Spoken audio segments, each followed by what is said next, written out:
Social media کے دوستوں السلام علیکم۔ آج میں آپ کو بتاؤں گا کہ میرے پاس تم ہو ڈرامے کی کہانی کس انگلش فلم اور ناول سے چوری کی گئی ہے۔ فلم اور ناول کا نام ہے انڈیسنٹ پروپوزل۔ انڈیسنٹ پروپوزل کا مطلب ہے غیر مہذب تجویز۔ یہ فلم 1993 میں بنائی گئی تھی اور ناول 1988 میں شائع ہوا تھا۔ اس فلم میں بھی 3 کریکٹر تھے، ایک امیر شخص اور ایک شادی شدہ جوڑا۔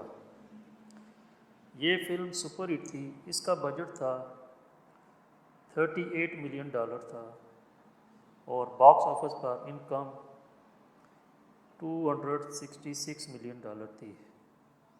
اس فلم کو آپ انٹرنیٹ پر دیکھ سکتے ہیں۔ یہ جو خلیل الرحمن کہتا تھا، اس ڈرامے کے ڈائلاگ مجھ کو اوپر سے آتے ہیں، وہ اوپر سے نہیں، اس فلم اور ناول سے آتے تھے۔ اگر آپ کو یہ ویڈیو پسند آئے تو لائک کریں، شیئر کریں اور میرے چینل کو سبسکرائب کریں۔ Thank you.